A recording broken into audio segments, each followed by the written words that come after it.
Hey guys, I'm back at you today with a Monarch deck profile. This time it's Monarchs with an extra deck.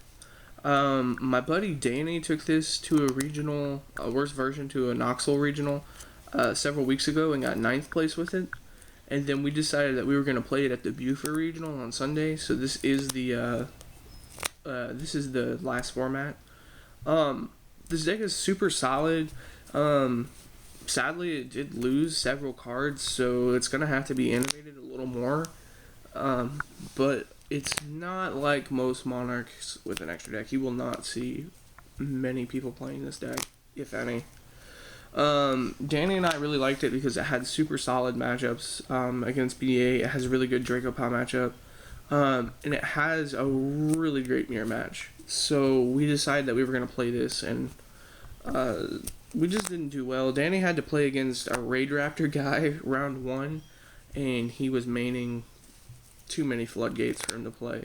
And then I was doing really well. I went X1 round 6 and decided to drop because I had a huge headache, didn't feel like playing anymore, and my friends left to go to Six Flags. So let's get into this. We play the standard 3 Ether. This is your best Monarch. Being able to tribute on your opponent's turn is super defensive, and then it helps you make rank 8s. We play the 2 Erebus. He's obviously, he's super good too.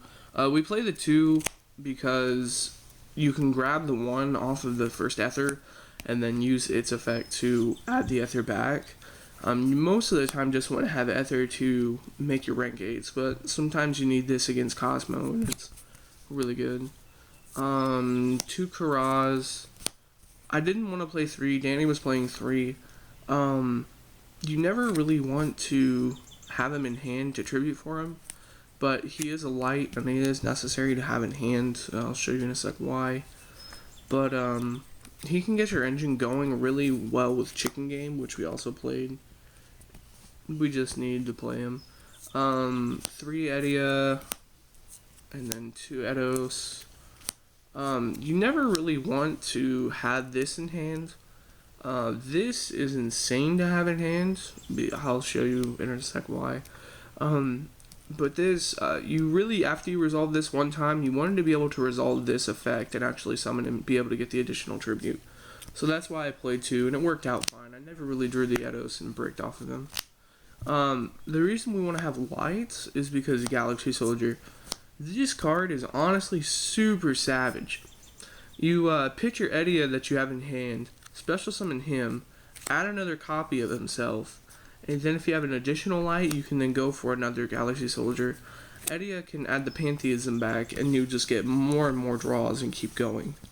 Generally, you would resolve at least 6 or 7 Pantheisms a game. We played Instant Fusion. We played 3. Originally, Danny was only playing 2, but we bumped it up to 3, and it works really well. You make Panzer Dragon, and then this guy, a lot of the time you'll have like this and Edia and this in hand, so you can go for Infinity really easily. And then you could keep a Galaxy Soldier in hand for the next turn and keep going. This also helps you just make your rank 5s, or you can summon Norden and it'll give you tribute fodder. If you grab Edia from Grave, you can tribute both of them, and then Edia won't be banished from Norden. We played 3 Reasoning. This card is it's really good. A lot of the time, you'll activate it, and the top card will be Ether. Sometimes you'll activate it, you'll mill a Pantheism, a Prime, and then you'll summon Galaxy Soldier, and it's just really good. There's not really... The problem is that there wasn't really much to actually put in the deck that would change the game, other than Reasoning. Like, what would I rather draw other than Reasoning? Brilliant Fusion was an option, but Seraphinite isn't light, so we can't make Pleiades with it. There's no other real rank 5 that's super good to draw or make off of Seraphinite. Then we played 2 Chicken Game, 2 Terraforming. This is just draw power, so you're playing fewer cards in your deck for consistency. And we played 2 Twin Twister. Basically, this card's just the tits. You pitch an Edia, It helps you get out of the domain lock because the domain lock can hurt this deck, and then you can get out of things like anti-spell and whatnot. Just main floodgates. And then the monarch spells and traps are actually pretty. They're fairly standard, but not really. One domain, you didn't want to break off of it at all, and basically you just play it for the one searchable card for Pantheism. Like, it's a searchable monarch spell or trap for Pantheism. So if I open Terraforming and then Pantheism, then I can resolve it. 3 Stormforth. You can't use your extra deck when you activate Stormforth, but generally whenever you activate Stormforth, you're already winning the game, so you don't need to go an extra deck. 3 Pantheism, broken draw card. 3 Tenacity to search out your spells and traps, and then 3 Prime. Prime is just super solid. Use it to make Pleiades, rank 5s, tribute fodder. It's just amazing. The extra deck was pretty simple. Infinity and Nova.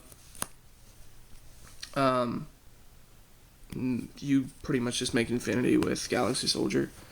We had 3 Pleiades. I didn't want to play 2, and often you go into 3, so I just decided to play the 3, and I went into 3 several times. And then 1 M7. Pleiades is just really good. You bounce Beatrice and BAs. You bounce the Luster whenever they go to do anything with it. And they can't synchro summon, so they can't keep getting advantage. It's just a really good card. 1 Volcasaurus, 1 Durandal. That's to go for game. That's just because it's Durandal. Really good against Cosmo. And then 1 Gaia Dragon. I'm also sided a mind control, so I took their Beatrice and put Gaia Dragon over it. Big Eye for stitching dirt, I guess. I don't know. I just wanted to play it. And then 2 rank 8s. Harbinger Dragon and Felbrand. They're just really good. Harbinger Dragon's stupid. 1 Norden and then 2 Panzer Dragon. The Panzer Dragon, I wanted to play 1, but my extra deck, I needed to go into this so much more because you do play 3 instant fusion and you do resolve so many Pantheism, you will hit the 2nd instant fusion. And sometimes you just need this to make Pleiades. And the only actual sideboard card I really sided was Master Restrict in the mirror match. You basically set this, your opponent's turn, they go, they can't do anything, and then you just Pleiades it back, and you can play the game. The deck's super good. It doesn't brick very often. I mean, when it does, you don't really brick. You just don't really have a solid hand to actually do anything. I feel like the deck does need to be innovated a little more. I've been testing versions of it with 3 Etelli and 2 Ghost Ogre. Obviously, that'd be 2 Etelli now. But you can make Omega, and Omega lets you just indefinitely recycle Pleiades and rank 5s and whatnot. Because you just put all your spells and traps back, and then every turn, if you make multiple Omegas, you can just make multiple rank 5s every single turn. It's really good. But I appreciate you guys watching. If you have any questions about the deck, or want to talk about it, comment. As usual, just take it easy. Thanks.